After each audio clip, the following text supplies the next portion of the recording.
Good morning, Florida Vacation Network. I'm Chris, and I'm not wearing any pants. Today, we've got a whole bunch of stuff coming up for you. We've got some monorail news that Rob is not even aware of yet. I haven't told him what I learned yesterday. Rob is going to be in Epcot today. We've got the weather going on. We've got all kinds of stuff happening in the Disney area and Florida. Rob is running a few minutes late, so he's sprinting toward Epcot as we speak. I can see that he's already out of his car and heading toward the gate. So let's see where we can get started here today while we're waiting for him to get through there. Let's see here. Let's check out what the weather's going on and see what Rob is stuck in right now. That would be some rain and cold. So it's 69 degrees today is a high and 49 is a low. Yeah, it's not very much fun, but it looks like the rain is going to be stopping here in the next 15 minutes or so. So he should be okay with that. Tomorrow's going to be a little warmer at 78, Friday 85, and then this weekend storms and colder again. So that's not much fun. But yeah, so Friday, he's going to have a much nicer day in the park. He'll be in Hollywood Studios. It'll be a high of 85 that day, so I'm sure he'll be enjoying that much more. Let's see here. Let's see what his progress is and see if he's ready for us. I'm not even sure if he's listening to us right now, but let's take a peek.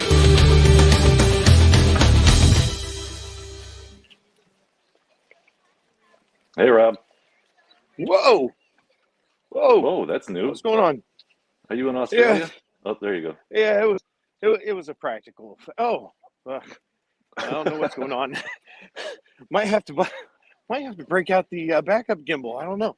So yeah, I'm right here. I'm getting ready to go through security at Epcot. So I'll have to put this down. You'll have to take back over. So yeah, traffic was kind of crazy. I don't know what's going on at Epcot today, but the line getting in here was crazy. Can you hear me okay over there in the studio? Yeah, I got you. Sorry, I was I forgot to turn the chat on. I just wanted to say hi to Luke. A Spicy Production is in here. Thomas, Disney Rusketeers is in here. I'm not sure who else is in, but that's all the chat that I see so far. If you're in here, let us know. Thomas. What's that? I'm just seeing if I can get Thomas's approval. Oh, oh, of your beard? Yeah, I'm getting ready for Christmas next year in ornaments. All right, I gotta put this down. I'll be right back. All right, Chantel's in here. How's everybody doing this morning? So I rewatched our live yesterday, and I did want to mention I'm really sorry that I don't actually look at the screen as often as I should. I've got so many screens happening all over the place here that it's really tough for me to control it and pay attention and look at the camera. So I apologize for that. It's always gonna kind of be that way, just because I've got a lot I have to control here. But just trying to peek at what's going on so that I can give you some information here. Chris, I don't know. I just made it through security. I don't know how I made it through security.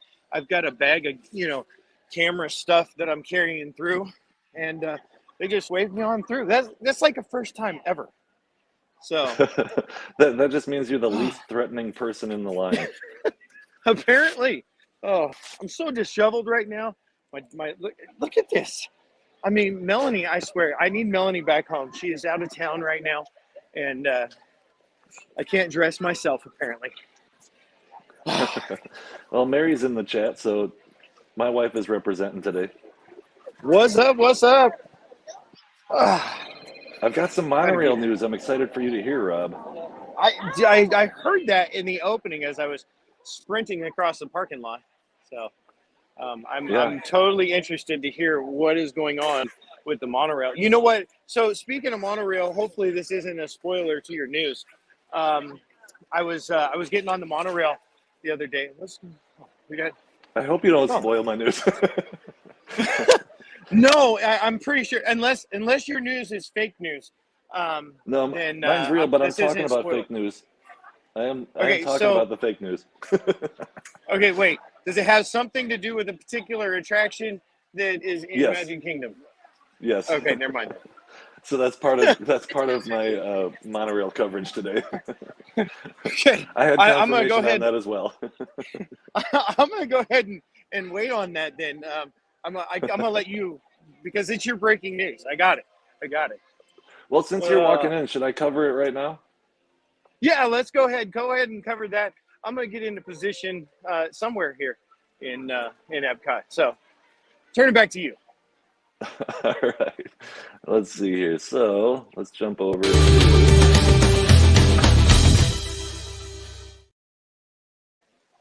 monorail news. All right. So, in monorail news, so this is we've got the 50th up here just to open this up. So the first thing I want to talk about is the Tron monorail. So a lot of people in social media have been posting this, which has caused a lot of people to ask everyone where it is because it really looks like Monorail Tron should be running around. But if you look close at this picture, which I too thought that possibly it was running around Magic Kingdom right now or Epcot. No, if you read the side of it, it says Tron Legacy. This was a monorail in 2010 when the movie Tron Legacy came out. So no, it is not running around right now. This is fake news. It's previous news, really, but people are kind of posting it like it's actually happening, and it is not. So don't think you're going to be looking around and seeing this in the parks. What you can, some new information that I have today, which I'm excited about, is this. So I spoke to a cast member yesterday up at the monorail, and this is Monorail Silver, which you probably have not seen around for a while. The reason for that, it's in the paint booth right now. So Monorail Silver is going to be completely painted and vinyl wrapped for the 100th. They couldn't tell me if it was a complete vinyl wrap like the Tron coaster or if it was a partial vinyl wrap like the 50th, but this is in the paint booth. So it's not just being wrapped, they're repainting the whole thing, which it could just be white with the silver stripe and then a wrap on it, but it just being refreshed. I don't know. They didn't know that either, but it's officially being worked on right now. So you can imagine that when the 100th starts, they will be releasing this one and taking the 50th back, at which time I would assume, and so did the cast member, that they will be stripping the 50th and probably repainting Monorail gold. So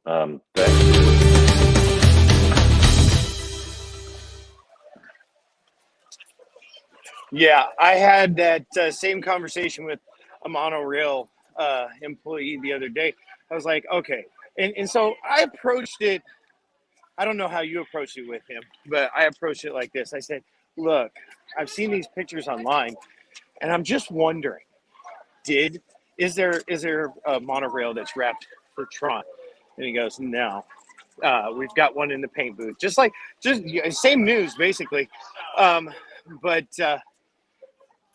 I was disappointed because I don't know about you, all right, but when I saw the wrap on the 50th, it was kind of a letdown. I agree. I was really hoping for a full wrap, and I really hope that they do that for the 100th. Just the small amount that they put on the 50th. I mean, it is pretty, but it's just not enough. It doesn't wow you like you expect. And when you see the Disneyland monorails, number one, I like that rendition of the monorail itself. The shape, it looks a lot more futuristic in my opinion. It's got a lot pointier nose. They're more rounded. Those monorails, obviously, they lean on their track because Disneyland is such a small park that they have to turn a lot tighter. So those lean in the curves. Monorails here in Florida do not. They stay level. Although yesterday I noticed the curve going from Magic Kingdom to Contemporary does lean a bit, but in California they lean a lot. But I like their monorails better, and they have a lot of big full wraps in California. Interesting. I didn't know that there was a difference in the ride. Two different. That is some to me. Your audio is messing up a little bit. I'm not sure if it's just me getting that, or is everybody hearing that? Yeah, I'm having a little technical difficulties over internet. Welcome, Florida. Yeah, I'm not getting. Well, if somebody in the chat can let me know, are you hearing that too? Because we might have to have them jump off and jump back in because it's just not working. I think I'm back though. Am I back now? Yeah, you're back. Good. Yeah, Epcot. It's the world of tomorrow here, and we have the internet of the past. So I'm hustling over here, and I'm almost there. So there's a spot that I wanted to at, and I just wanted to have a little discussion this morning because it's been a rough couple of years. I don't know if you felt the same, but we moved to Florida. I think I said this on Monday. We moved to Florida kind of on a hope and a prayer. We had these big visions of what we wanted to do, and kind of the life we wanted to lead. And it all kind of pivots, or it all is grounded in the success of Disney, right? And so we moved here about 2 years ago, and we've just seen this lull. There's a lot of controversy going on. If you're tuning in, you're obviously a Disney fan, but there's controversy. There's upsetness. I was just listening to a podcast this morning. It was talking about the Galactic Star Cruiser, and that was something when it was being promoted or projected. We were covering it on our Saturday morning lives over on Disney Connections. And speaking of Disney Connections, good morning, Disney Connections. But I was super excited. I knew it wasn't going to be cheap, right? But I was super excited about a Star Wars themed resort here in Walt Disney World. Come to find out, not a lot of people can afford it, including myself. Specifically, the podcaster was talking about how, he was a huge Disney fan and would love to pay $5,000 for the 2-night experience. But his wife, who was not a Disney or a Star Wars fan, would not have let him. And, I, fortunately enough, have a wife that is a Star Wars fan right along with me. Honey, thank you so much for being a Star Wars fan. So, but we still can't afford $5,000, and the Galactic Star Cruiser is hurting for that. They're canceling reservations as we speak because they don't have enough people to fill the experience. So now, full circle, right where I've decided to post up is right here next to one of the topiaries here for Flower and Garden. Here you have Lion King. And this is probably one of the films in Disney that kind of got me started. I wasn't born a Disney fan, but I got here as fast as I could. Kind of like getting to Texas, right? It was The Lion King that really kind of opened my eyes to the wonder and amazement of Disney.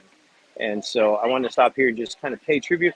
And then I want to say, I think this is where we're going right now in 2023. I think with Iger coming back to the helm and, taking things over, some of the comments that he's made and some of the decisions that have been made already kind of show me that we're going to get back to that mid-90s Disney boom.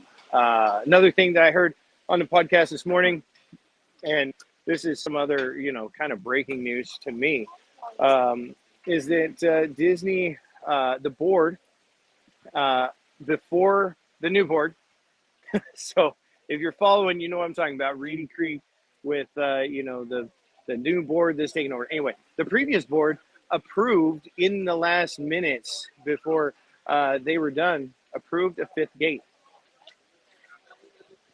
Let me just pause it right there. That wasn't awkward silence. That was a pause to let you just kind of let that sink in. A 5th gate. Why is that important? Well, because Universal is building Epic Universe, which we will cover in the future. Stay tuned to the channel. We're not just Disney. We are focused. We're heavily Disney, but we are going to cover all things Florida, including Universal, including Legoland, SeaWorld, Icon Park. If you haven't heard of Icon Park, it is a neat little area right over near the Universal Park area. They have some,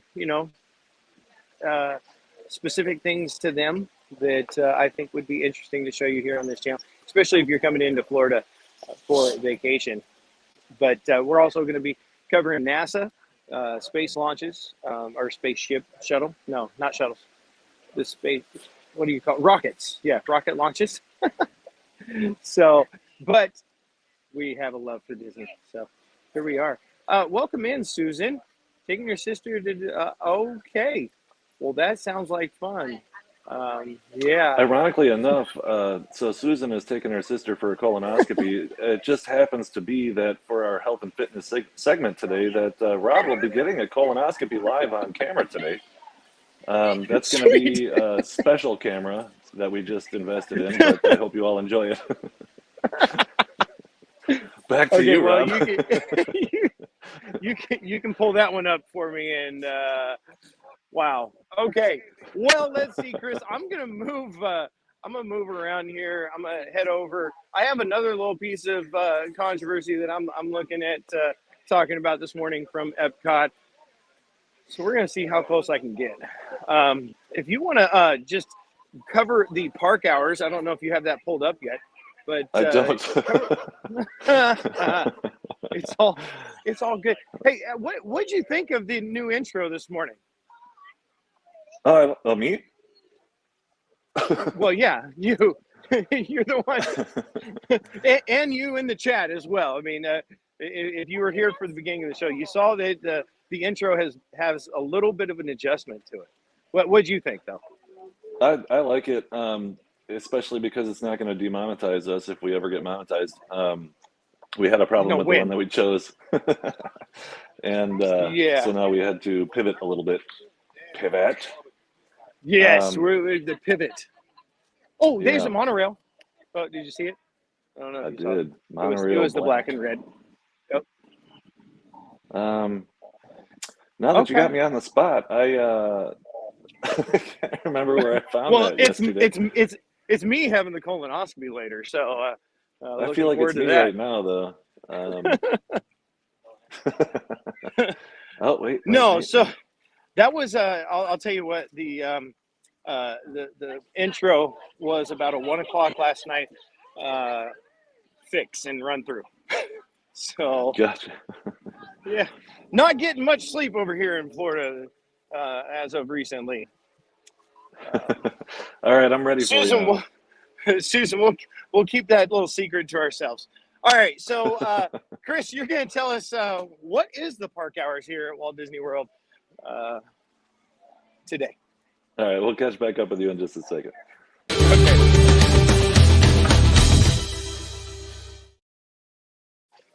All right, here we are. Okay, so park hours. Let's see here. So we are in Epcot today. So early entry was 8:30 to 9, a whole whopping 30 minutes of early entry. Park hours are actually 9 a.m. to 9 p.m. Park hopper availability at 2 p.m. as usual. Still have to have a reservation. That'll be changing soon. No events today, no parades today, but Harmonious, let's see here, through April 2nd is at 9 p.m. So they did not change that one. So, they changed Magic Kingdom from 8:15 to 8:30. I was kind of expecting them to possibly bump Harmonious a little bit, but no, I think it's always 9 o'clock. So that makes sense. I didn't actually put that full screen like that. So yeah, we've got that going on today. And don't forget, on Friday at 10 a.m., we're going to be in Hollywood Studios.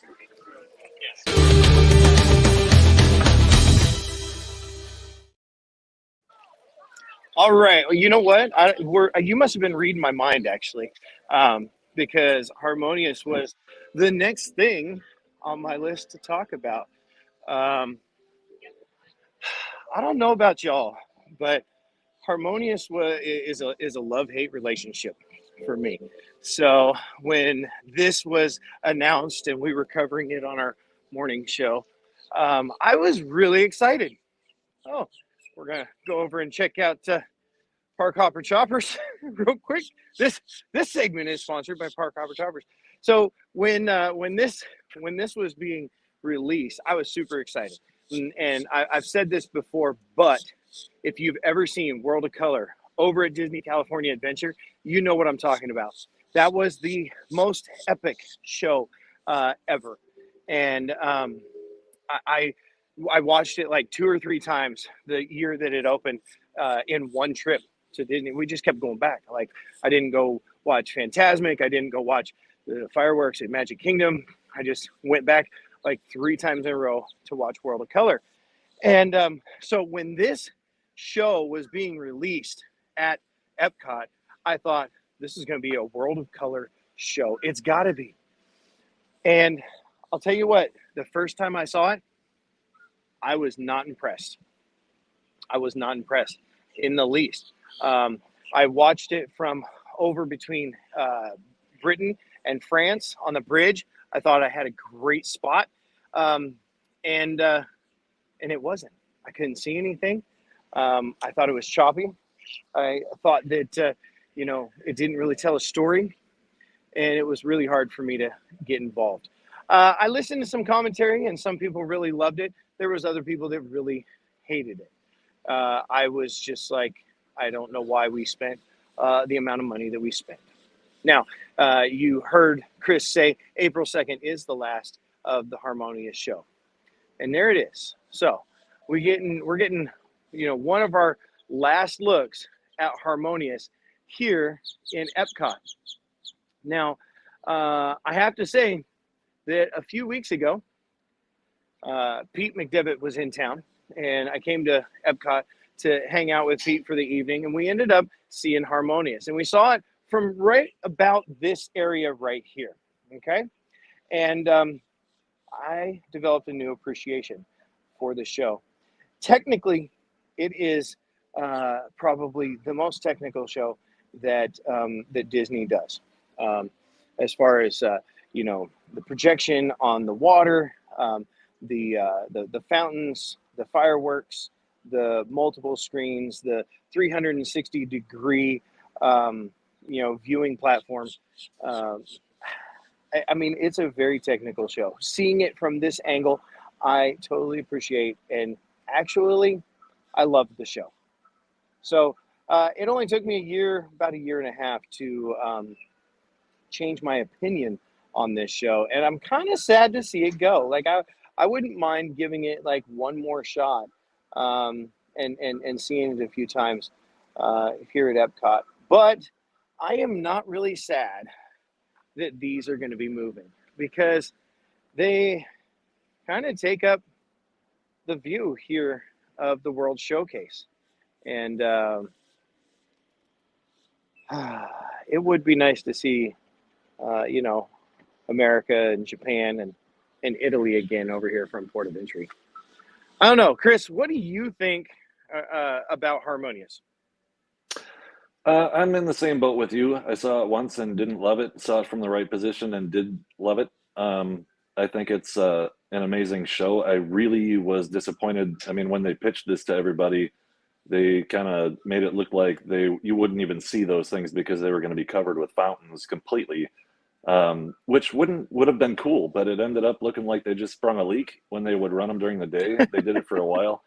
It just kind of looked broken, so it just wasn't enough water to cover them up, and then they just quit doing it altogether.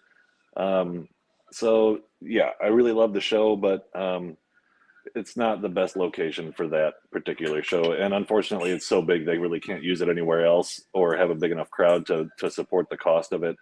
But yeah, it's a bummer and a blessing. Yeah, for sure. I I don't know where they can use it. They spent a lot of money on this. I'm sure there was a ton of development time. I mean, I can only imagine the Imagineers sitting in the conference room and penciling this out and getting down to the nitty gritty. And I mean, just the amount of time it took to put this show together for it to only last, a year and a half. Anthony the Molar Man is in the house. Welcome in, Anthony. Oh no, I'm wearing a Disney hat today. I was wearing my Boston hat yesterday, Molar Man. So I was thinking about you. But yeah, what are they going to do with this? I mean, I would think that they would repurpose it in some way. I mean, they've got these great, little, I don't even know what shape that is, like half heart shape screens. I mean, I don't know. I don't Yeah. know what they're going to do with it. It's a little bit heartbreaking, but I'm excited for what could happen here at Epcot. Have you heard any? I'll call them conspiracies. Have you heard anything as to what might replace Harmonious here? No. I don't know, but I'm curious. But the sad part is those things are so big, and I mean, like hydraulic arms and all that kind of stuff. It's not like they can even just slide them out of there. I'm sure they're gonna have to completely dismantle them. Yeah, I don't know, but I hope it is very visible from 360 degrees, because that's the whole point in having that lagoon, is so that we Right? can really spread out and we don't have to climb on top of each other to get the right view. It needs to be full circle, whatever they come up with. And I think they learned that for sure on this experiment, because I cannot even fathom what the research cost and the cost and development of that thing would have been. Right? And it's weird to me that they wouldn't have made like a scale model and seen how much water it took to cover him up in the first place, and then did the math to figure out, man, we can't provide that much water. Right? Like it seems like they put a ton of research into it, but not all the right research into it. Well, my biggest thing is that, like you just said, this is a 360-degree viewing platform, and I was really excited. Like the idea that the show would be different from whatever perspective that you would see it from. So every time you came to Epcot, you could see a different show. What I didn't realize is that there was only two really good viewable areas. One on one side over here where I'm at right now, and one directly across the lake from us. And then the rest of it was just crap. That is what perturbed me, is that out of 360 degrees, you get about, I don't know, 30 degrees of actual good viewing. So, Yeah, it was a bummer. anyway, Hey, since we've been on here for about a half an hour, I'd like to throw up a commercial for one of our sponsors, which is the guy that's at Epcot right now. They okay. are the owner operators of Main Street Treat, and I'd like to toss this up here real quick.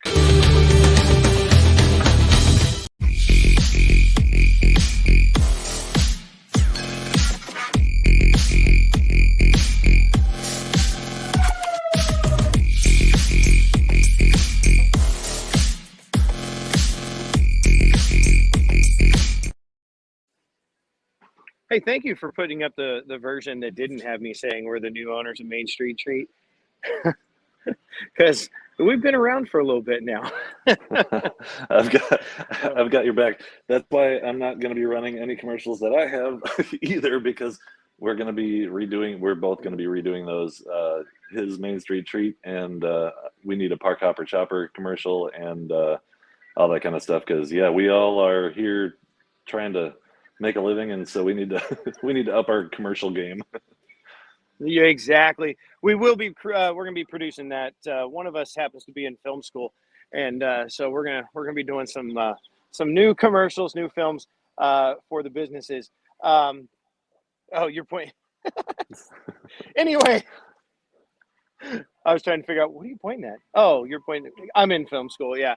So So this would also be the time, if you're in the stream and you're confused because you're like hearing us talk to people like Anthony Lamore or Susan Silva over there at Wish Upon a Disney, and you're like, well, wait, I don't see their chat. Where are they? That's because we're streaming to 3 different channels right now. We're streaming over there to Disney Dynamics, Disney Connections, and here on the new channel, Florida Vacation Network. Chris, if you don't mind, I don't know if you can copy and paste somehow a link for the new channel. Let's go ahead and put that in the chat here at some point, maybe throughout the stream. But this is one of the last 2 shows that will be over on Disney Dynamics and Disney Connections starting next Monday we will be only here on Florida Vacation Network. So if you haven't tried out the new channel or checked out the new channel, head over there. If you're already subscribed to one of our channels, you're going to want to subscribe to this one. So go ahead and do that. I don't typically ask people to subscribe. I'd rather you check it out. But time is of the essence, because next Monday we are only here. And if you go to try to check us out on Dynamics or Connections, we won't be there.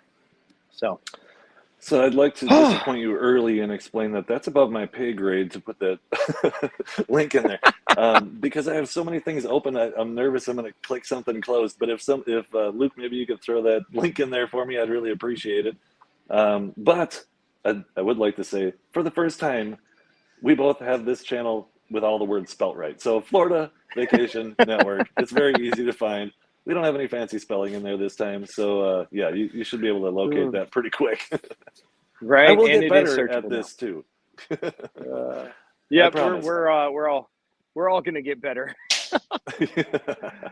Oh my goodness. So let me grab it from you real quick, and I'm going to jump over and look at a little bit of Chip and Company, which is where we get our news from. So let me do that real quick. So let's take a look over here. So Chip and Company, in case you're interested and you're musical, Disney World is seeking musicians for the Candlelight Processional Orchestra. So you got a little time to do that, but you can check that out. Let's see here. Photos and video Happily Ever After returns to the Magic Kingdom in 2023. So Happily Ever After is coming back in 2023. Since we were talking about the Epcot show changing, that is the one that's changing for Magic Kingdom for the 100th. So I'm sure that will be happening shortly, because the 50th is ending. So we will find out about that. In Disneyland news, we don't care because we're Florida. So yeah, there you have that.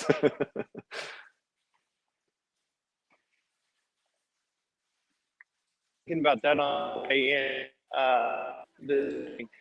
we need Disneyland or London.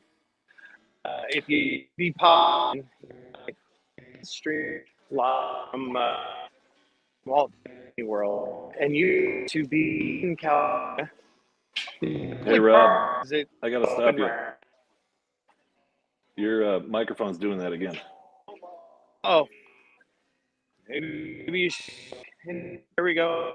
Maybe some news, or we back? Yeah, let me see what I got. You know what? Let's cover what you're walking through again, because it's been a while. So let me get that back up on here so we can talk about the weather. Give me a moment.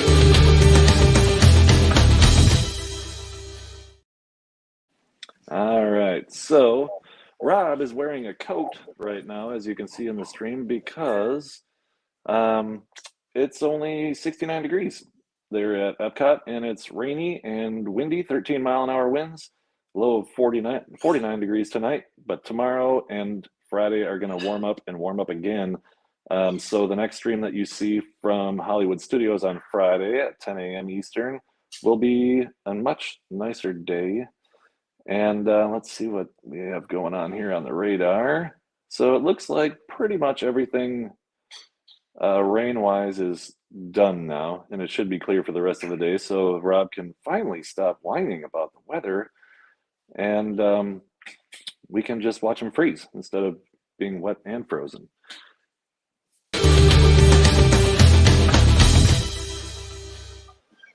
Let's see, did we improve? Right. There you go. Did we improve? All right, good. So yeah, it's a little bit chilly. I don't whine and complain though. Come on now. I make statements as hey, it's a little cold out today. Had to put a jacket on. But I'm not complaining, honestly, because I know that Friday is going to probably be humid. Hollywood Studios, well, it's probably the second hottest park here in Walt Disney World, second to Animal Kingdom. I don't know what goes on in the Animal Kingdom, but there's no breeze, and it's hot all year long in Animal Kingdom. So, I wish I could read that. But yeah, I'm not complaining because I know that there's going to be the flip side. We're a little bit chilly right now. It's kind of brisk out, but you can't see my breath. I mean, if you're watching us from up north, you probably have feet of snow, feet, feet of snow everywhere. I just wanted to clarify that that was Luke. He would like you to be dressed as a leprechaun on Friday if we can make that happen. Yeah, I was actually going to mention that coming up on Friday, it's St. Patty's Day. So, yeah, pretty excited about that. I think we dropped the ball. Um, we might have to change course because Ragland is first come first serve on Friday. Um, so we might have to go get in line for that. I don't know. We'll discuss that later. So then maybe there won't be somebody from the studio on Friday if we can walk up to Raglan's. Right? We might have to both just head over there, or maybe you go over there and there we go, close. And then I'll finish up at Hollywood and come meet you for some lunch or something. So I wanted to stop right here because the other day Melanie and I we were here in Epcot and picking up some caramel couche from Main Street Treat. That the ad that we just put up there just a few moments ago, mainstreettreat.com, if you want to get any kind of your Disney or Universal treats sent right to your house. Main Street Treat will do it. But we were here and we were trying to decide how to get back to Hollywood Studios where our car was. And we had taken the boat over. You'll notice, like right down here, the friendship boats will come through and they dock right over there. And it's a nice little boat ride. I enjoy it. It's a great way to get over here to Epcot. Brings you right into the backside here of World Showcase. I'm trying to remember what this is called. Chris will tell me. It's one of the gates. It's the back door entrance into Epcot. It's the gateway. The gateway. All right. Okay. So anyway, so we come through here a lot, and so as we're on our way out, we were trying to decide: do we take the boat back to Hollywood Studios, or do we take the Skyliner? Now the boat takes about 30 minutes, give or take a minute or two, right? It takes about 30 minutes to get here. You have to stop at the Swan and Dolphin. You stop at the Boardwalk, and you stop at Beach Club Yacht Club. And so there's multiple stops along the way. It's kind of loud. If you sit in the back, you're breathing diesel exhaust the whole time. So very pleasant, but convenient. So we're leaving, and the cast member, I asked him, I said, what is faster? Is it the Skyliner or the friendship boats? And she told me if there is no line at the Skyliner, go on the Skyliner, or what you call the death buckets, right? But I wanted to bring this up because yesterday you were posting some stuff on Facebook that you went on the Skyliner yesterday, and I wanted to say I'm super proud of you. Thank you. It was as terrifying as ever. Yeah, so yesterday was my mother-in-law's birthday, and so we started our day.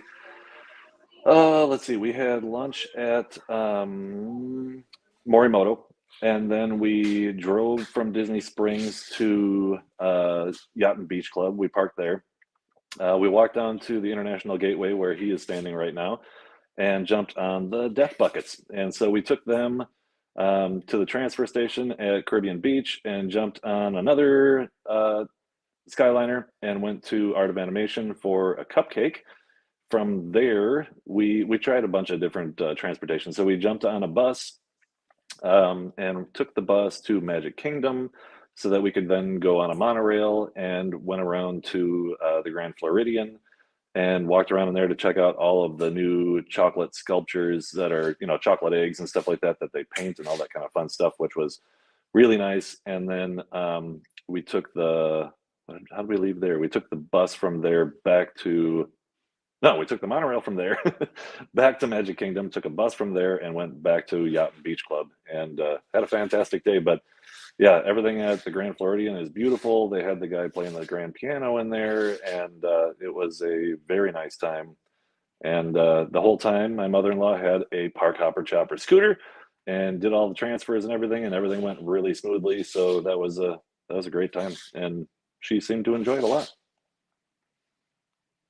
You know what? You read my mind because I was going to say that's a perfect transition into talking about transportation. And we happen to know somebody that can hook you up both when you are arriving at Orlando Airport or actually Tampa too. I believe you're going to be going to Tampa.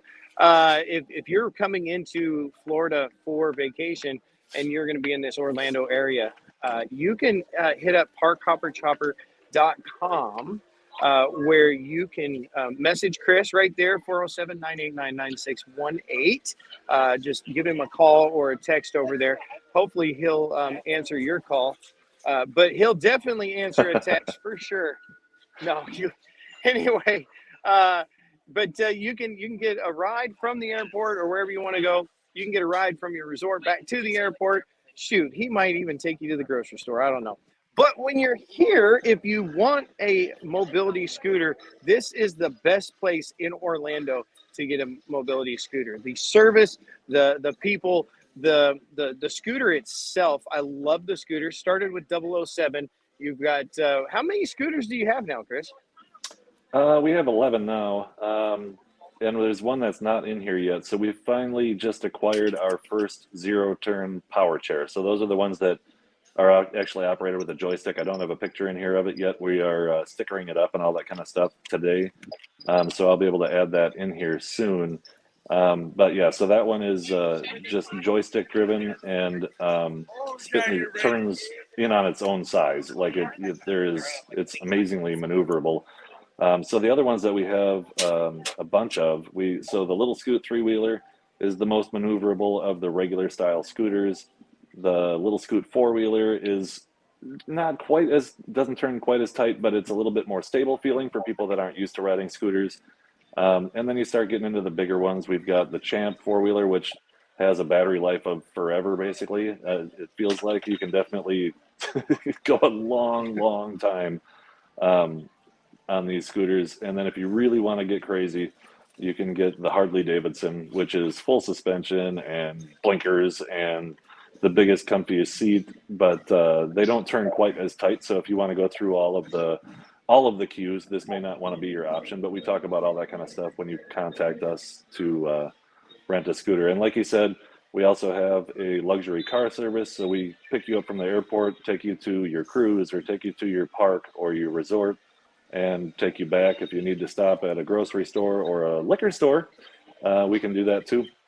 But yeah, for either of those services, call us at 407-989-9618. And also you can find us at parkhopperchopper.com. Parkhopperchopper.com. I love it. So the Harley Davidson, does that have modified exhaust on it? And would it pass in Sturgis in August? I'm just curious. No, but you would get some looks. If you showed up to Sturgis on that, you would get a lot of head turning. I think I might do it. So, hey, I am looking forward to that zero turn, though. I might have to borrow that, one of these days and just scoot around the park because that looks like super fun to me, I think. It's yeah, it is a lot of fun. I've been cruising it around inside my house quite a bit and chasing the dogs with it. So it's just putting it through its paces. But yeah, no, it's a lot of fun. I think it's going to be pretty popular.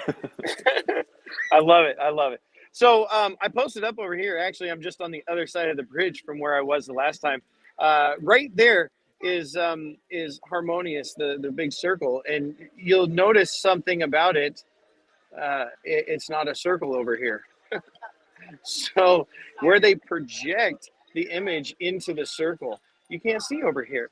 And this was the first place that I watched Harmonious from. And I love this bridge area. I love being here next to the gateway, next to the Skyliner. I can look over there and there's the Eiffel Tower in France. I love this. I used to love watching the fireworks from right here. So I thought, oh, this is going to be a great, no. This was my disappointment area, and I was not happy to see Harmonious from here. But like I said, Harmonious from Port of Entry or on the other side over in the American Pavilion is the way to go. I'm looking at some scooters going by right now, and they aren't even close to what Park Hopper Chopper offers. So again, go check out Park Hopper Chopper, sponsor of the show. So, all right, Chris. Well, I am going to. I'm gonna head that way. And I'm gonna see if I can't find a little snack. I have some things in mind. I'm gonna see what I can find. So I'm gonna go that way.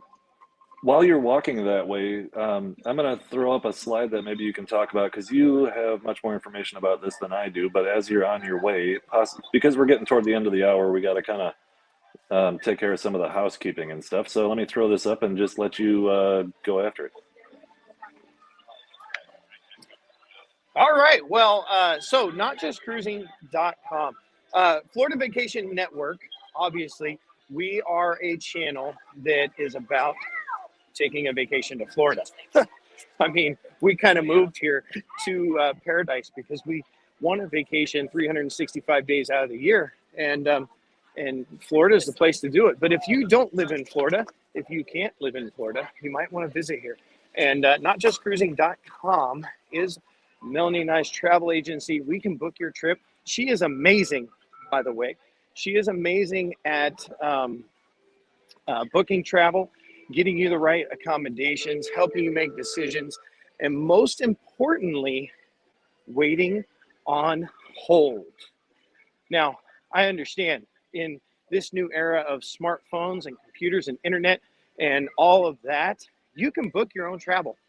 I'm not going to beat around the bush. I don't want to try to pull the wool over your eyes and tell you that travel agents are the only way to book a vacation, because we're not. You can do it all on your own.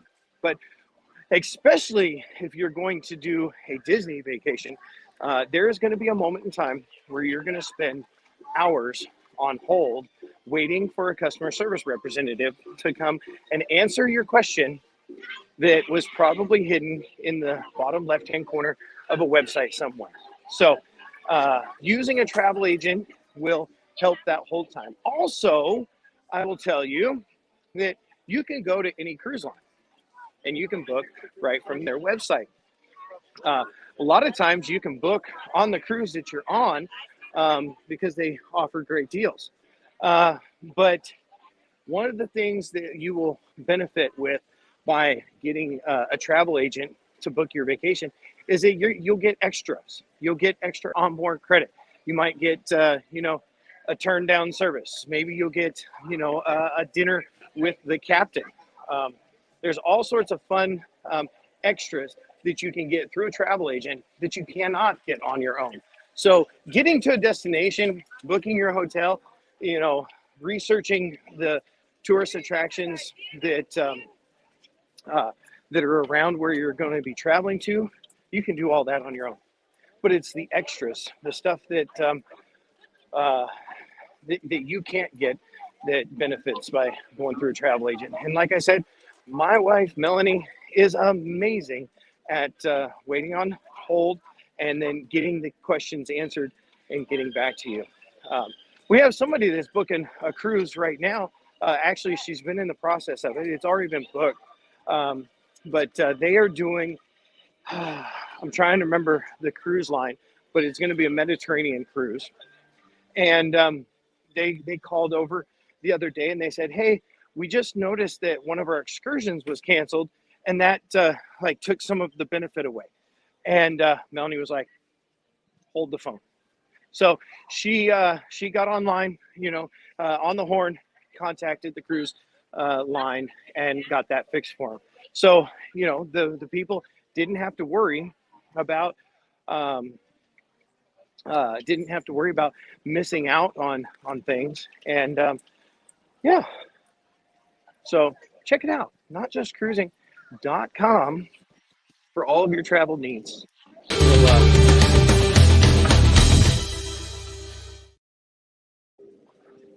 All right. So we got Not Just Cruising going on. While he's finishing getting his way over to where he's headed, I I did want to mention, so we've got, let's see here. We have a spicy production in the chat right now, and we had talked yesterday because Rob was in Magic Kingdom about the cheeseburger spring rolls, and Luke from a spicy production contacted me last night. He did a bunch of research and got a recipe together for making cheeseburger spring rolls at home. So we're gonna see Adventures by D. Welcome in. So we're gonna see what he comes up with, and hopefully he can put a video together that we can share with you on one of our morning shows, so that you're able to do that. We might do some more of that moving forward with him to try and recreate some of the things you can eat in Disney, but you can make them at home. So I'm having a little bit of an issue here, and I guess this is just timing and experience. I don't usually get into the park this early, but if you'll notice back here, a lot of stuff is still closed. Looks pretty empty too. I originally I wanted to stop in Morocco and pick up a snack from Morocco, but they're closed. Maybe they're just now opening up. Maybe they open at 11. It looks like. So I might be right on time to try a little snack here. Let's see what we got at the Magnolia Terrace. Did you see the comment from Adventures by D? He said you got a strong beard game. You like that, Dave? I don't know what I'm doing here. I'm going crazy, and Melanie hates it. So, we might. It might not be very much longer. But what I'm thinking about, and let me know in the comments.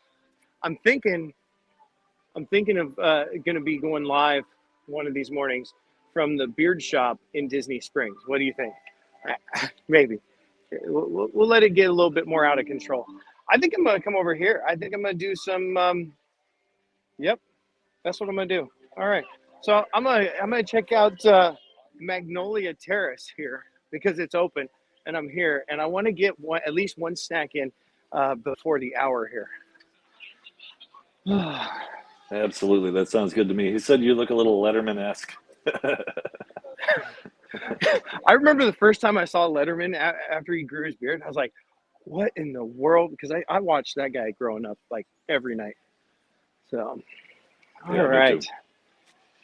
All right, I'm going to get some food ordered, and then why don't I pick it up in just a few moments here. So you're at the American Pavilion? I can say pavilion, I promise. Yeah. Could I get the muffaletta panini, please? And then,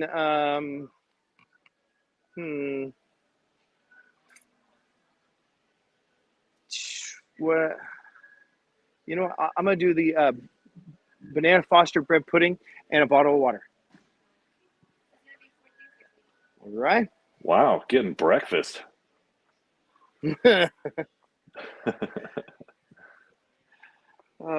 Breakfast of champions right there. Absolutely. Hey, while you're finishing up on that, I'm going to toss in a Main Street Treat ad real quick so you can, if you want some snacks while he's getting snacks, they're a little different, but, let's throw this in here real quick for you.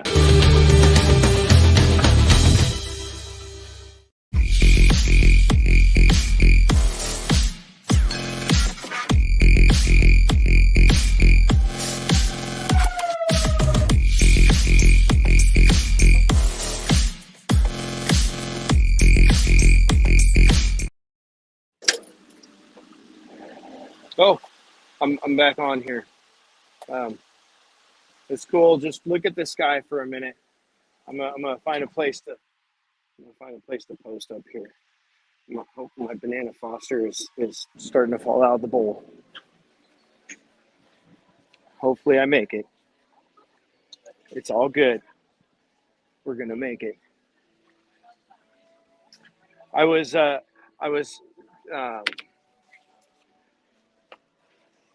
What am I trying to say? I was trying to decide whether or not I was going to get an IPA this early in the morning. I decided against it. All I right. think we should take a vote. I vote IPA at 10:58 in the morning. Anybody else? Any hands? Not a problem. Not a problem. All right. So I'm going to show you this one first because it kind of it smeared around a little bit in the bowl as I was trying to get over here. But oh, it smells delicious. There's some Bananas Fosters right there. Wow. Yeah, that's looking kind of delicious. And then I mean smelling it doesn't look very good. Actually, that was a total lie. I'm trying to be a truthful you know, newscaster YouTuber, and to be honest, this looks like something that comes out of a cat food can. That's real right there. Anyway, but this looks amazing. I love the IPA. I should have done the IPA. This looks good. This panini, and then it's got a little olive salad right there. So I'm gonna push that Foster back a little bit. I'm gonna do the right thing, and I'm gonna start with a bite of the panini first. Here we go. Ready?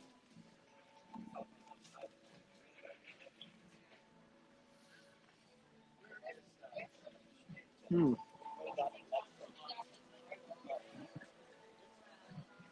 I'm gonna let that sink in. In the comments, tell me how honest you want me to be. I'm curious. How honest should I be, Chris? Can I chime in here? Yeah. I think the word I'm looking for is brutal. Brutally honest, please. Brutally honest. Well,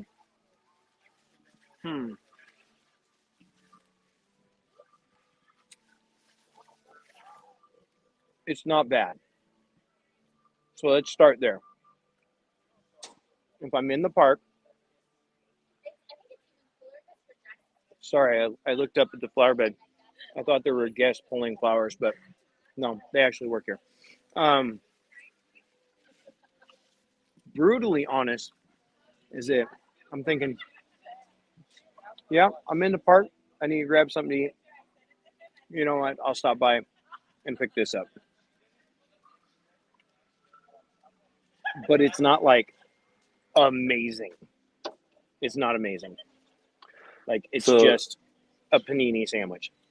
So on a scale of 0 being tears of sorrow and 5 being heel clicks through the park, where does that one land? Smack dab in the middle, 2.5. Yeah. No, it's solid. The sandwich is solid.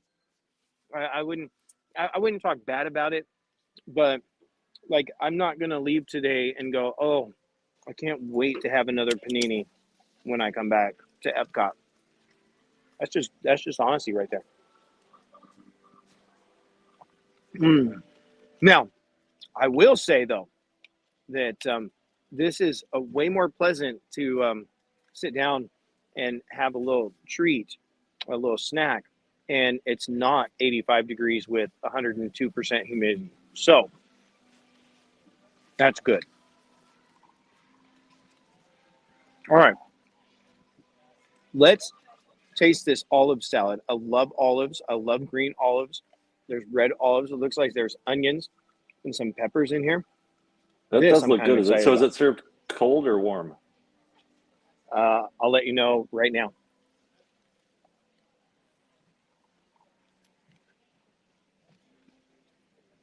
Definitely cold. Yep. And it's very refreshing. Now that I'll give that a 4. If we're going on that same scale, 1 to 5, I'm gonna give that one a 4. Adventures by D. You have a great day, sir. And we'll see you soon. Yeah, it's definitely a little quiet. Especially back here. But like I said, I think that, and my bad, I should have looked this up before, but I think that these food booths are opening at 11 o'clock. We'll have to check that out and see if that is true.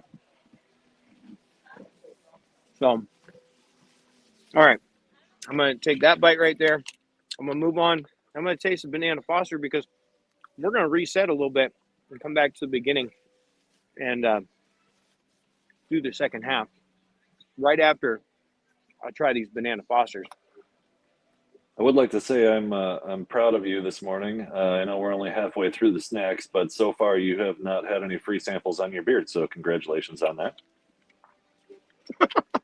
Free sample free. It is definitely it is a skill. It is a skill that I didn't know you had to have. Now, you've said that right before I'm taking a bite of the Ooey Gooey banana Foster. So now that was completely now intentional. That was a total setup. I'm like, but this, I might have to take a small bite, I think. Oh, now, okay. So cutting the texture, it looks a little underdone on the breading. Let's see, what is this breading? Is it cinnamon roll? I don't know yet. I think it might be cinnamon roll, but it's a little bit, it looks a little gooey in the middle, like maybe not quite done. It smells delicious. So without further ado. So you're saying that's a small bite. Oh, look at that. Clean entry. Mm-hmm. Awesome.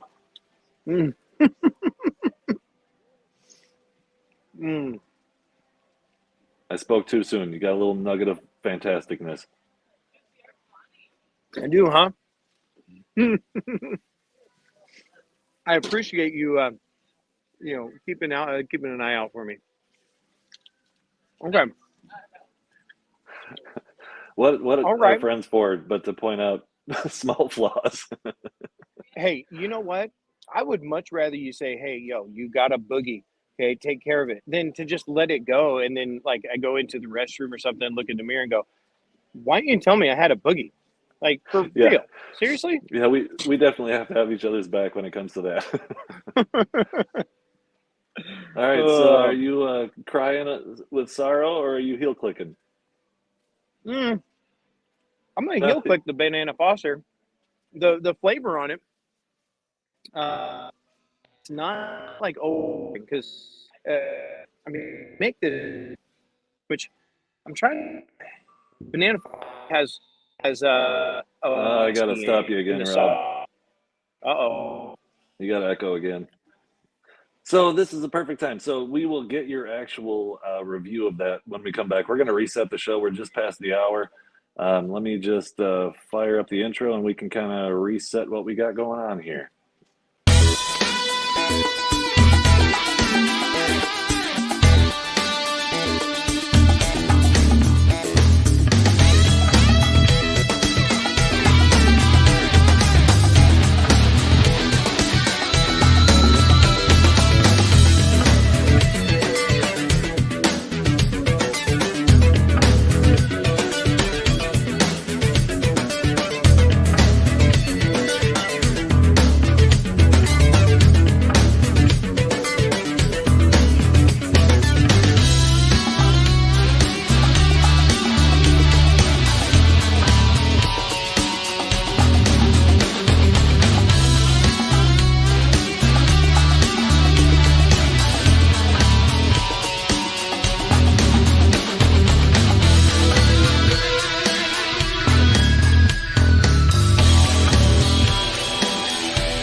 Oh, it's right back to me. I'm still finishing my panini here. I have to say, I had another little bite of the olive, and the olive. If I'm like judging this entire plate, the olive saves it. The olive salad or whatever this is called. it totally saves this dish. So, are you eating them together, or are you still, you gotta double dip and take a bite of each at the same time to make it all work? And I'm dipping it down in the Bananas Foster sauce all at the same time. There Yeah. you go. That sounds disgusting. But you do you. It's savory and tangy and sweet and gooey. I mean, it's all going in the same place, right? Oh yeah. Yeah. All right, you finish up your meal. I'm going to cover what we talked about with the monorail earlier in the show, so that everybody can have a little piece of that, and you finish that piece of that. Hopefully, I'll be on the move. All right, so this is news that I found out yesterday, and I just wanted to cover it about some monorail stuff going on right now. So monorail, this has been going through social media quite a bit lately. This is a picture of a Tron wrapped monorail, and people have been kind of looking for it. And I talked to a monorail cast member yesterday, and this is all fake news. It's real news, but it's old news. So it was in Disney World, but it was back in 2010. This is when the movie Tron Legacy was released in 2010. They wrapped a monorail for it. So don't look around for this. It's not going to be there. It was cool looking though, and I'll give them the fact that they did a full wrap of the entire thing, which I really wish they would have done for the 50th.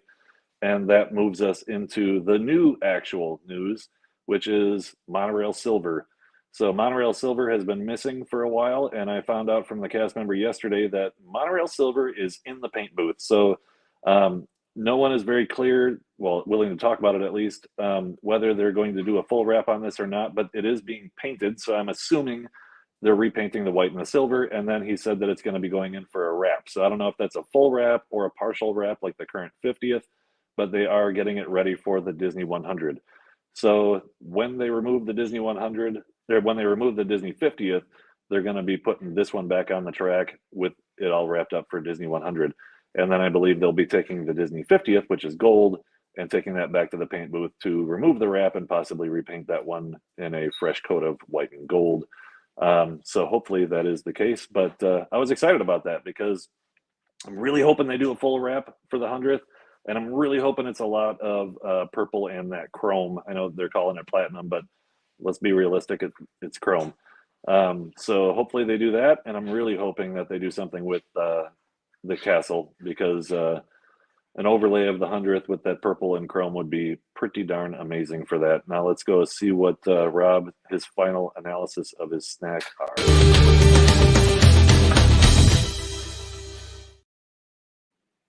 So I finished. It's all gone. It's just a pile of garbage now. And I mean, it was a decent snack. I'm thoroughly satisfied. I don't know. It was fine. The panini was just a panini, nothing special. But other than now, I think the Banana Foster actually looked better when I first got it.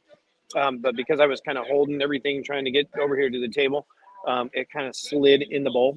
I think they could have plated it better. Like, I would have rather seen the Banana Foster presented on a plate, and maybe just a skosh less sauce. That right there. Cool. All right.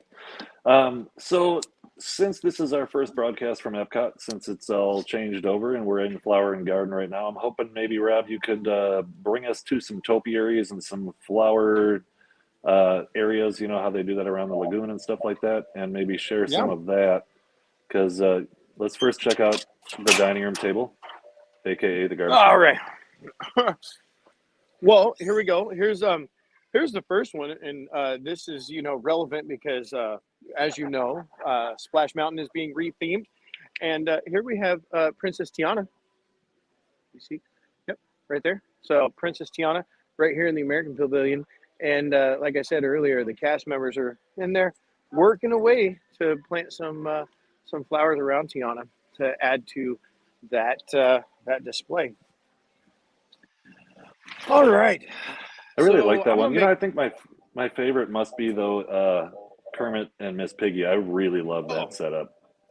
well, I mean, I'll head that way then for you because I actually agree with you. It's probably other than the Lion King. Like I'm a huge Lion King fan.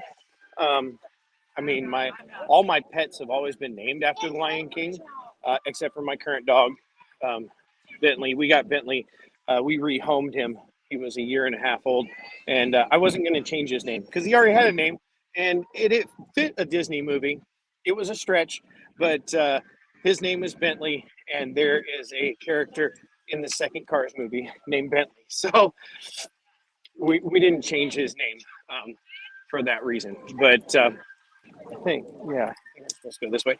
Um, but yeah, I love The Lion King. But, I was also a Muppets fan growing up. So I watched the Muppets. I loved all of the guests that came on and interacted and did all the songs and the skits and all that. So Miss Piggy and Kermie have a special place in my heart, as probably to you as well. So oh, we'll stop here real quick and take a look at the dragon here in Japan. We were here the other day with Chris and Mary was like, "Is that one new?" Nope, it's not new. They bring that one out. At least they have the last 2 years, but it is pretty amazing, down to the claws on its feet. I think that's kind of cool. Um, There are just so many of them. It's hard to keep track at some point. I mean, there's everywhere. And every year they're bringing more out, and it's yep. it's so impressive that they keep them alive when Flower and Garden isn't going. Right. Yeah, I'm trying. I would love. I don't know. Maybe you would know if there's a documentary. Some. Wait a minute. Um, okay, so I got this is Squirrel. I was gonna ask if there was a documentary about the topiaries. In the off season. Hey, Pete McDivittson. Good morning. So, but I got distracted because I looked over here and I don't ever remember seeing this. Have you seen this? I'm here in Japan, and I have not there's seen that. Where are you exactly? okay. So I'm right here next to the what do we call this? Like the sand, you know, sand Like sculpture, right? like a Zen In garden or front of something? Japan. Yeah, like the Zen garden, where you can run the rake through and make the designs. So this is the hidden restaurant right here. I think it's Takumi Tea. Um, that's the entrance right there. But I just looked over and I noticed the little water garden. Um, this is really cool. And I'm going to need you to build me one of these for my backyard. All right, I'm on it. Check that out. I got that. Okay. All right. Solid. Here, I'm Just going to go if over you here would because there's just another one over here. it'd be easier if you just gathered everything up right there, and then I'll just reassemble it. If you can do that, we got it. Perfect. Okay, take some screenshots so you know how to put everything back together. Um, no, this is really cool. I love this, and this has inspired me to maybe create a little fountain. Watch, watch, watch, watch. Did you see that? That was kind of cool. No, because the video is a little Inspired me. glitchy, but maybe that's just me. Oh, Your sound is good, and oh, we're just getting. you're a little glitchy. Oh, we got problems. Just, oh, we got Help! 99 of them, Right? and you're not one.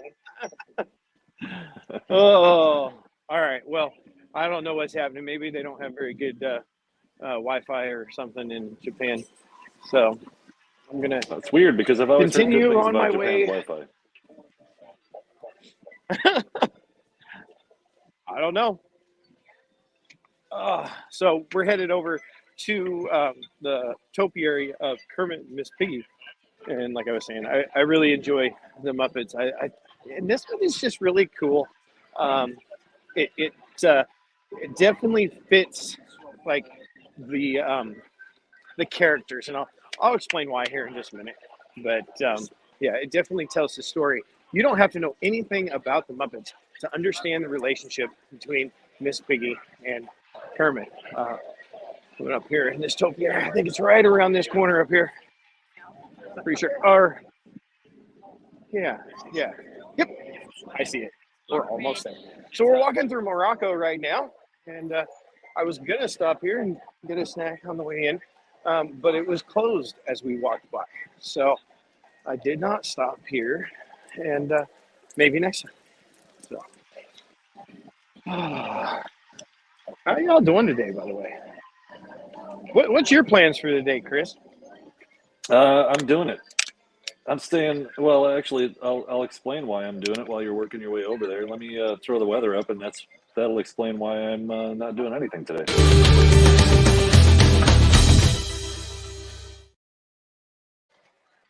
So here we are. This is why he's wearing a jacket, because it's 69 degrees in Florida and a low of 49. And yeah, I'm not going anywhere today. I went outside by the pool for a second and turned around and walked right back in because I know it sounds horrible to people that are going through snowstorms and stuff like that, but that's cold here when your blood is thin from the sun all the time. And yeah, so tomorrow's going to warm up to 78, and Friday for our live stream from Hollywood Studios, it's going to be 85 and beautiful with just a nice light breeze, keep you cool. So that'll be good. And this morning, as you can see, we had some storms come through again, just like on Monday, but they have vacated the area and left Rob with a dry head. So now let's go see if we found Kermit and Miss Piggy.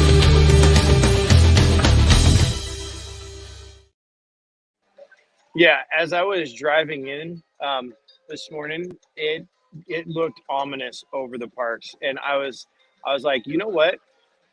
I am dedicated and devoted enough to y'all, okay, to bring you Disney in the morning for this show.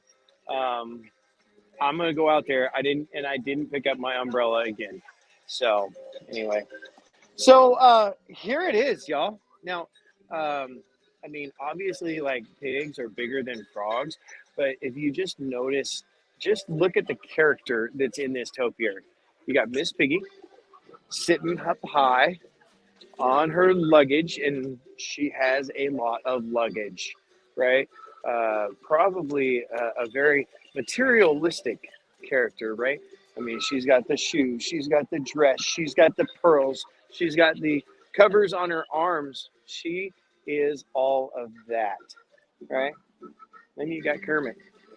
Kermit's over there riding a bike. It's kind of a broken down bike at that. And he just has flowers. Like nothing, he's not bringing anything but joy and sunshine to the world through his basket of flowers. So that right there is the perfect depiction of Miss Piggy and Kermit, and probably one of my favorite topiaries. You know, one that I haven't seen yet, Chris, is Snow Yes. White. Snow White? I was wondering if you knew. I know I have seen Snow White. Oh, you know where she is? Her and the Seven Dwarfs are over by. She's on the inside of the ring, on the lagoon side of the ring, kind of behind a cart. Let me think here. More over by. So she's not in Germany this year. No, she is in Germany, but I think she's on the other side of the path. Huh. So she's on the lagoon side of the path. If I had to pick a top three, I think she fits in my top three.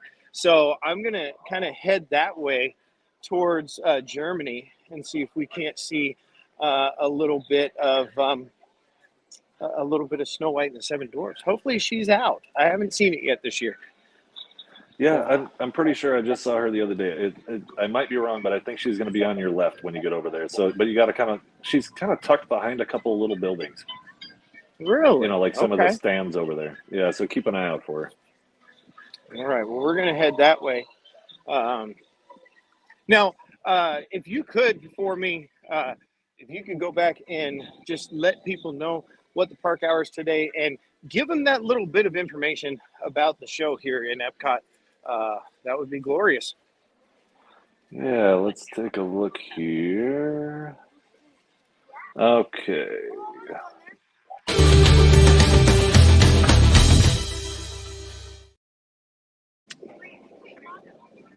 All right. So, Rob obviously is in Epcot today, so early entry was 8:30 to 9, just an extra half an hour for you.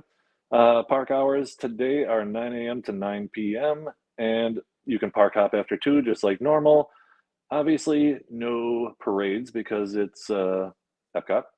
And fireworks tonight are at 9 p.m., and that's Harmonious, which is now through April 2nd when it will change.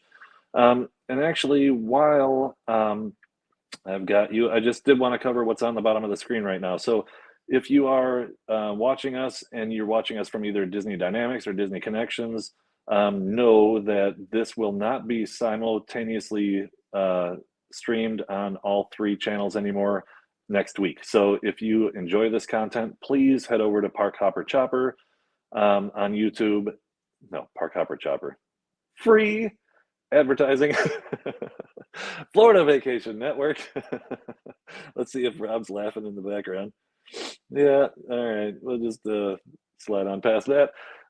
Yeah, so Florida Vacation Network, please go check us out on YouTube. That's where this will be from next week on. So if you want to catch us, like we've talked about before, this is not just going to be Disney. It's not just going to be Universal. It's going to be all of Florida. We are talking about rocket launches from NASA and cruises that begin in Florida and go to other countries. Next week, we will be live. Rob will be in the studio, and I will be on location. We're going to be on the MSC Meraviglia, and that cruises out of Port Canaveral. We're going to be going to Cozumel, Mexico, their private island, which is called Ocean Key. We're going to be going all the way down to Belize, and it's going to be wonderful. So next week, Monday, Wednesday, and Friday at 10 a.m. on Florida Vacation Network, that's where we're going to be. So that you're going to be surprised when I go over all of that cruise information because it is incredibly reasonably priced. We're going to be doing 7 nights on that cruise with food and alcohol included and tips included, and we're going to cover all that stuff next week. But it's a mind blower. If you're looking for a less expensive vacation and something that is wonderful, you're going to want to watch next week. So head over to Florida Vacation Network, hit that subscribe button so that and the notification bell so you know when we go live next week. And it looks like Rob has gotten to his location because he stopped moving. Let's go check on it.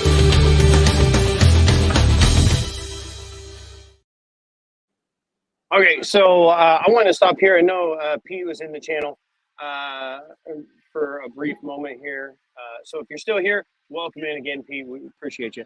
But earlier in the first hour, I was talking about Harmonious and how I have a new appreciation of Harmonious. As Chris just mentioned in that last segment, it is done April 2nd. So that will be the last showing of Harmonious here at Epcot. And, you know, there's a definite love-hate relationship for Harmonious. Like, I would love to have a clear sight path of the ball, the Epcot ball, from here, but I don't. And I would love for the show to be absolutely amazing 360 degrees, but it's not.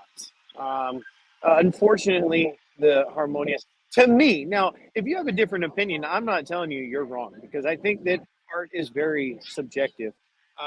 But I don't necessarily like what Harmonious was when I first saw it. But I got to see it with Pete just a few weeks ago when he was in town, and I got to see it from the port of entry, which is the other side. So directly across the lake from here is where I got to see it last, and it was the first time I'd seen it on the straight on version. So as you can see from here, you can actually tell that that is a circle, and the water sprays in that circle, and then they project the film, the video on the on the water. It is amazing. Like, I equated this to World of Color in Disney California Adventure, when Disney California Adventure opened World of Color, I went and saw it, and I wasn't sure what to think because it had never been done before. Like it was something brand new, and it was revolutionary, and people were talking about it. And then I saw it, and I was like, okay, I know what they're talking about. That show was amazing. So I went and saw it the next night. I think I might have saw it 2 nights in or 2 times in one night, if I remember right. I mean, correct me if I'm wrong. I think they had it like two different showings in one night, and I watched it both times. Absolutely loved um, World of Color. So when Harmonious was being um, promoted, I thought it was going to be another World of Color moment. And I watched it from the bridge between France and Great Britain, and I was thoroughly disappointed um, until just a couple weeks ago, where I got to see it head on, and I have a new appreciation for Harmonious. So it is with a little bit of bittersweetness that it will no longer be here at Epcot. Where it's moving, I don't know. Um, I don't know if they're going to put it in a back lot somewhere. I don't know if it is going to be dismantled. I don't know if they're going to maybe repurpose some of these elements because there was a lot of money that went into this. Like, they got the hydraulic arms that move. They've got just the pyrotechnics that are embedded into it. Everything that goes into Harmonious, I think, is an amazing idea. This was just not the place for it. So I don't know. Maybe there's a river somewhere in Middle America that doesn't have a lot of traffic, and they can throw it in that river. I don't know. I don't know what's going to happen. But Chris has talked about how during the day this was supposed to be a fountain. That might have made a difference. Like if there, Chris, I mean, if that thing was spewing up water and doing some sort of kind of show all day long, do you think Harmonious would still be sticking around? I really do. I think that the show is starting to grow on a lot more people. Just like anything else that Disney releases, everybody hates it from day one, and then they eventually like it, and then they get mad when they take it away. So the same thing happened with Harmonious. A lot of people gave it a lot of crap in the beginning, and still some do, but more. It's grown on more people now that they've seen it from the right location. I think that had they from day one had a much better fountain covering that thing all day long and had a better backdrop for photographs, it would have made a big difference. When you're taking a picture of Right. people in front of the lagoon and you see what looks to be construction equipment out in the middle of the lake, I mean, it's kind of a downer to have in the back of your picture. So the people that would take pictures from across the lagoon with the Epcot ball all the way in the back, now you can't do that anymore. But had it been a giant ball of water, it would have been a cooler backdrop. So that was Yep. really disappointing. And I think they learned a lot from this because it cost them a lot. I hope they learned a lot from it because they put a lot of money into that thing, and it was a very short-lived show. Yeah, I mean, I don't mean to be a downer, but I've kind of been disappointed with most of the 50th celebration stuff. Um, and I don't know if do you remember when Disneyland had their 50th celebration? Did you go to that at all? I did not. You did not. So Melanie was working at the Disney store, so she was a cast member at that point, and she got us some tickets. We wove some blankets or something, for a fundraiser or charitable thing, and got some tickets, and we were able to go down to California. And the big thing about Disneyland during their 50th celebration was uh, the Year of Dreams, wasn't it? I think it was called the Year of Dreams.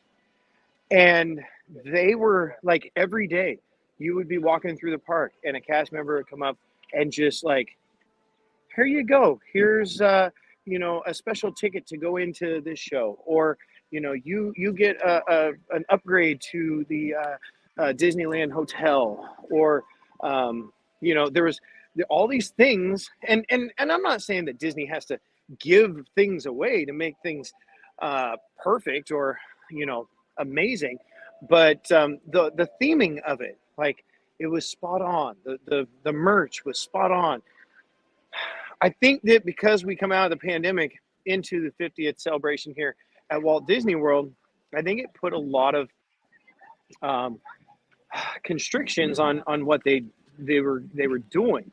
Like I think Harmonious could have been an amazing addition here at Epcot, but the economy kind of dictated that it wasn't going to be all that it was added up to be.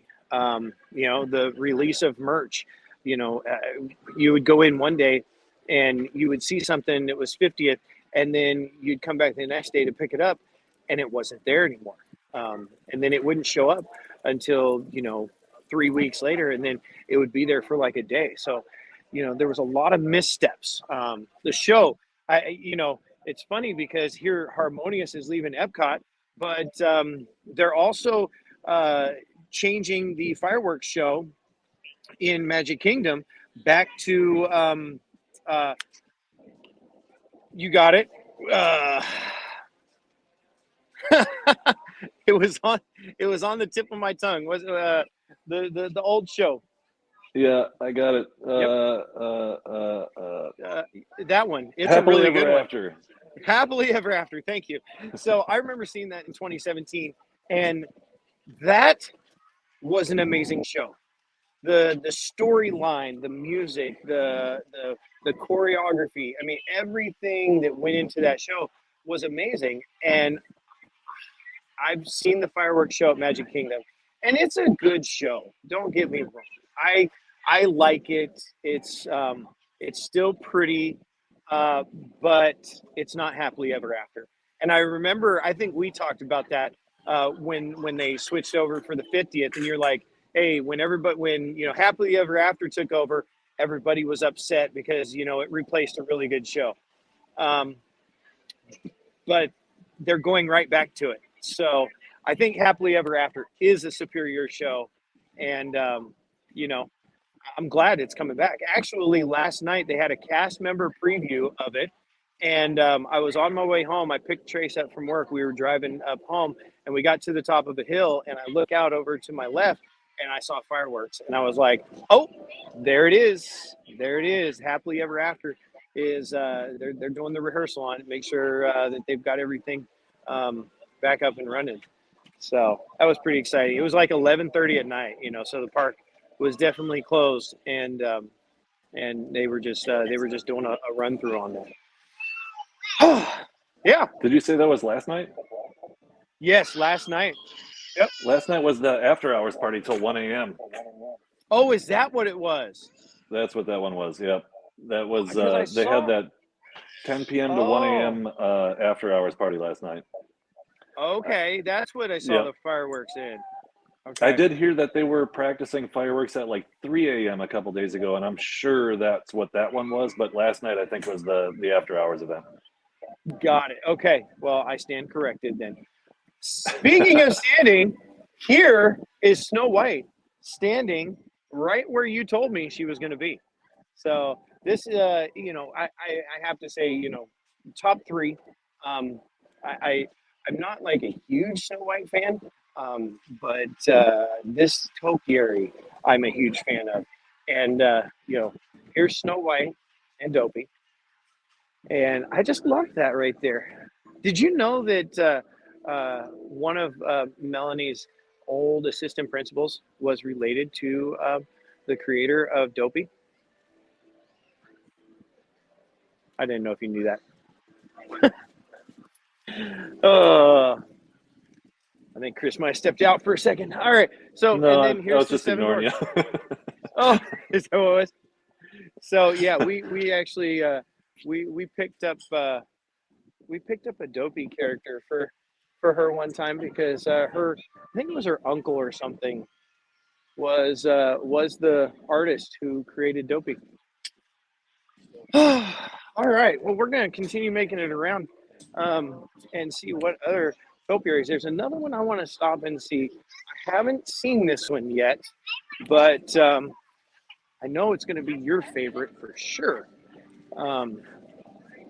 While you're heading over there, Rob, I'm going to jump in and throw in a commercial real quick for a company that is near and dear to my heart. All right. All right, let's go.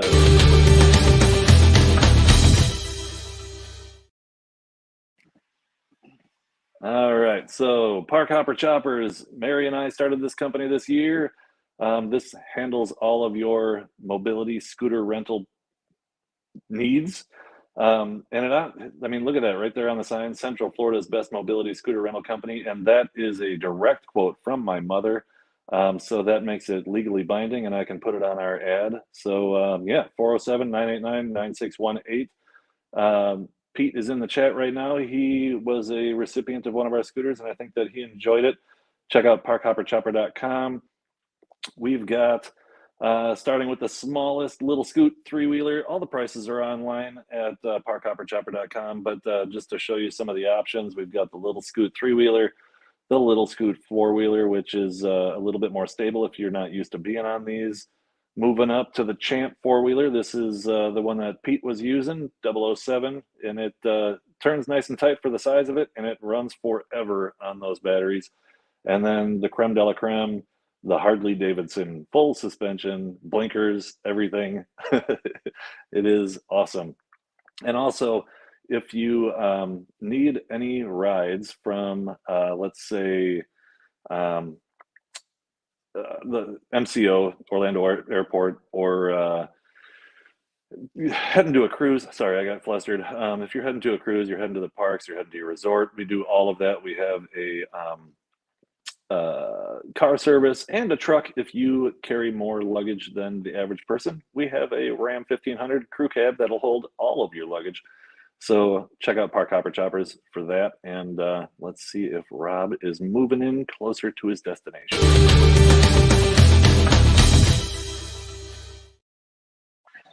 Definitely getting closer to where I'm on an actually mission because I don't know where this is.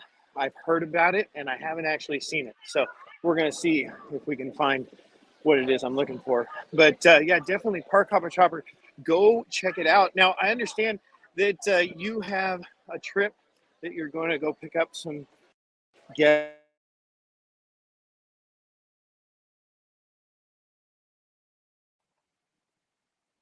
He gone. Having a little technical difficulty. Hopefully Rob comes back to us here shortly.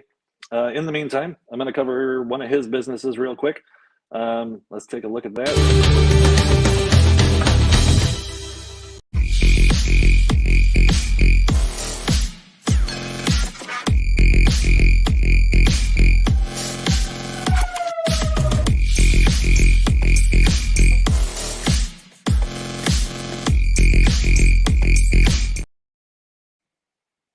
All right, mainstreettreat.com, go check it out.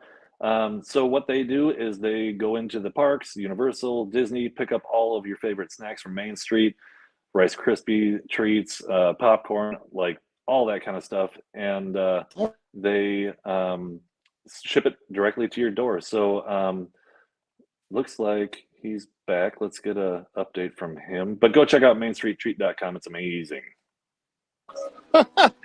Yeah, that was weird. Yeah, when you get a phone call, I thought I had it on Do Not Disturb, but apparently it just kicks me out. But yeah, Park Hopper Chopper, you talked about that. I heard you talk about Main Street Treat. So I don't know if y'all know, but Easter is coming up, and we do have some Easter boxes on there. We have our what is it? All Fresh Spring Easter or something. I don't know what the name of it is. Melanie put it up there, but I know it's an amazing box, and I know that there's 2 brand new Easter apples, and you're not going to want to miss the Easter apples at from Disney, and you can grab those over at mainstreettreat.com. Now, I made my way over here. I had to get out of the way because I was starting to get run over, so I'm going to walk back over there, but I just didn't want to stand in people's way because that's the one thing I don't want to do when I'm over here in the parks is I don't want to inhibit people's experience. So I kind of try to get off to the side and stop. Anyway, had a squirrel moment. Amy, welcome in. Welcome in. All right, so I'm going to walk over here. Chris's favorite topiary, he told me this just before we went on the show. he was like, now I found this one. I took pictures of it. I framed them. I have them on my desk and on my nightstand. And right there, Anna and If this is Elsa. Frozen, I knew it was going to. If this is Frozen, you're going to have another technical difficulty.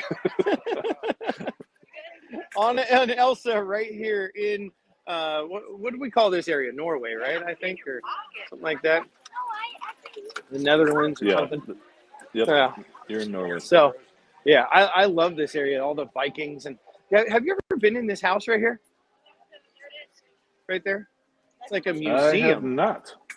Really? Really? Oh, well, you know what? There's a first time for everything. I'm going to walk in here. I might be quiet. I don't know if there's other people in here. I'm not going to disrupt them. But I will kind of point some things out because this is kind of neat, actually. I'm going to wait here, take some pictures. Hold it up. All right. All right, so I'm going to head up here. Yeah. Hopefully the signal's good, but so it's like all the Nordic gods in here, like Odin, and then over there is Thor,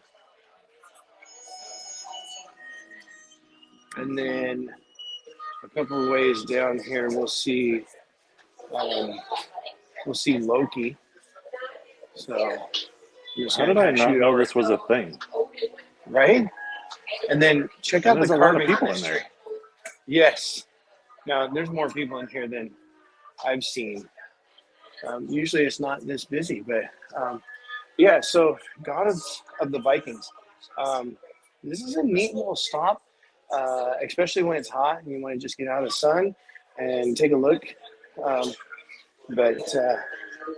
yeah, it's a really cool display in here.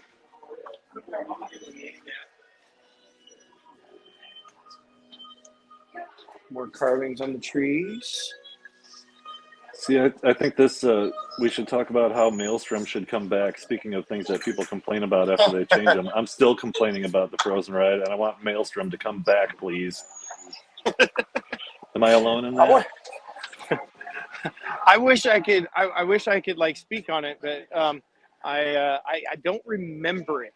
So that's you're gonna have to get support from the comments. From what I've heard though, and I still need to go and check out like an online because I know they're posted. But it sounds like it was really cool and not like commercialized. That you know what I kind of like the rides that are original and don't have big trilogies and whatnot behind them.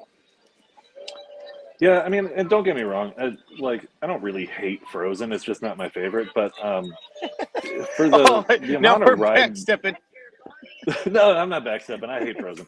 But for the wait time, Maelstrom used to be a walk-on all the time, and it had animatronics, and it had it just had a good theme. Epcot originally was supposed to be about learning, and I wish that they would go back into that realm because it was about learning about different cultures. That's the whole point in having the World Showcase, is that you learn about different people.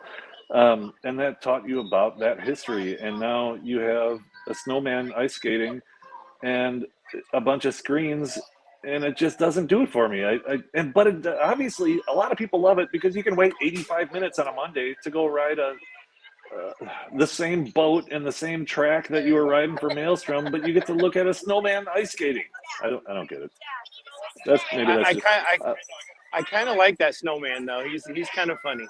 No, knock it off. But hey, but I totally agree with you. Like, and that's definitely a different show. I don't want to spend a lot of time on it here. If that would be something you're interested in, make sure you leave us a comment because I am thinking of kind of a podcasty show, maybe in the evening sometime, where we can talk about these things that Disney does or Universal does, or that we find in Florida. Why? Like, I don't understand the theming in Epcot. Why did they bring Guardians of the Galaxy here?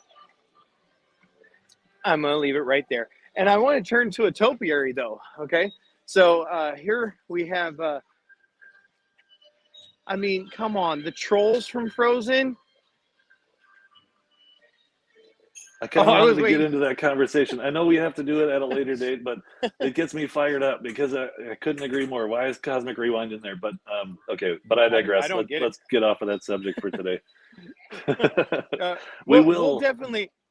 I mean, we've only got about 12 minutes left of this show, and that's probably about a 45-minute conversation. More because more than that. I 100%. Yeah, it could be. It could be a 2-hour show all in itself, but. You know, I agree.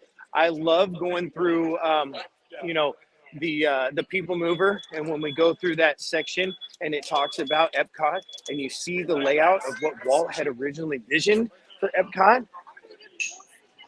That's what I want here. Like, I want this to be a place of learning. I want this to be a place of innovation. I want this to be a place of experience. And it's kind of turning into the same culture, or the pop culture that every other park is.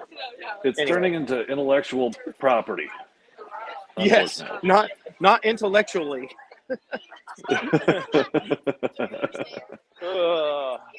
Yeah. Well, that is a conversation for a later day, but we are going to have that one because maybe someday when we're actually both in the studio and we can't get into a park or we have something random going on, we can have the Epcot conversation, because that is one that I think needs to happen, not only from where it started, the idea that we liked, but where it should have started from what Walt wanted. And we can dive into that whole thing to talk about all the different renditions of what Epcot could have been or what it was. Right? And we're not ending the show right now, but I would like to just mention again, if you're interested, next week, Monday, Wednesday, Friday, we're going to be coming to you live from MSC Meraviglia, the cruise ship, and going down into Mexico and Belize and their private island.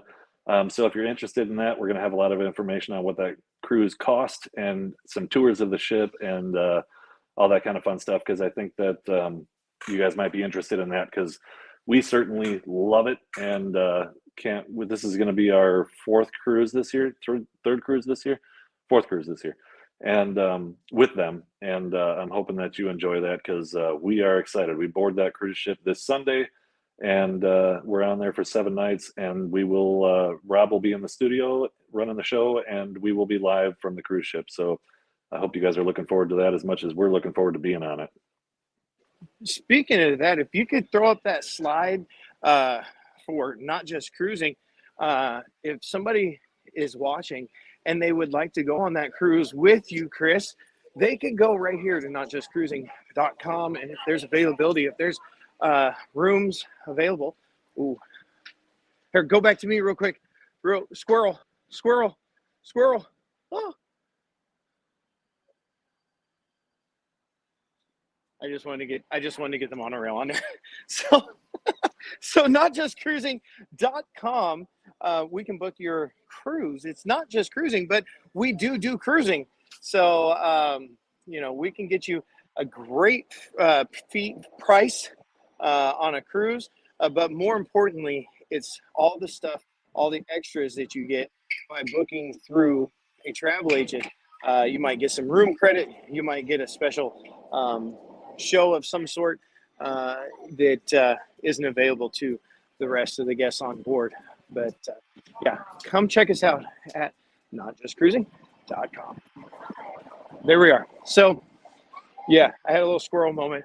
I've been wanting to pick up a nice little shot of the monorail as it rolled through. What color was that? Did you notice? I didn't. You squirreled too fast. I wasn't paying attention. Oh, I squirrel. Okay. So hey, but maybe you can cover the situation with the 3 channels again before we're getting toward the end of the stream here. We've got about 7 minutes left, and maybe you can explain that. It's been on the bottom ticker for most of the show, but maybe you can speak to that. Yeah, definitely. So as we're starting to wind down, and don't go anywhere because I've got one more thing that I wanted to point out. I don't think it's not a topiary, but I want to show you anyway, in case you haven't seen it. But anyway, we are on Disney Connections, Disney Dynamics right now for today and Friday.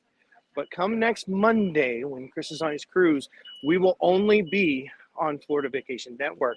So we haven't. We'll figure out how to get a link. If you come back to this video later today, I will have a link in the description that you can click on, both on Disney Connections and Disney Dynamics, that will take you to Florida Vacation Network.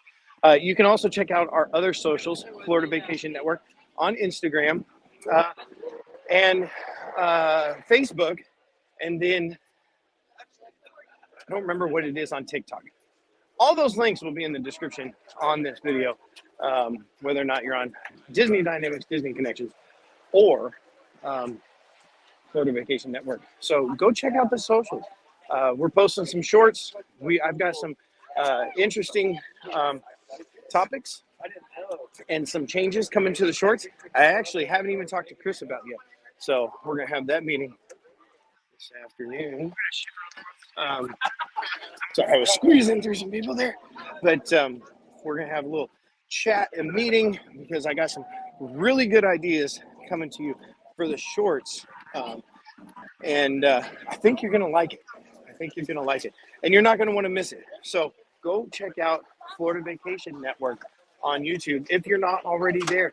If you're already there, click the share button and share this on your social media so other people will know that we're going to be here. We're going to be streaming Monday, Wednesday, and Friday live from Florida. So Monday, Wednesday, Friday, 10 to noon from Florida. A lot of times from Disney, sometimes from Universal. Maybe we'll hit up a Legoland or SeaWorld from time to time. And then, of course, Chris's favorite thing that he wants to start is the space launches, right? I'm super excited about that one. Yeah, no, I'm excited for it. Living down here and seeing them from our house take off is really cool. So, you know, and Mary and I were talking about this last night, and Rob and I had talked about it too. You know, they take off at really odd times.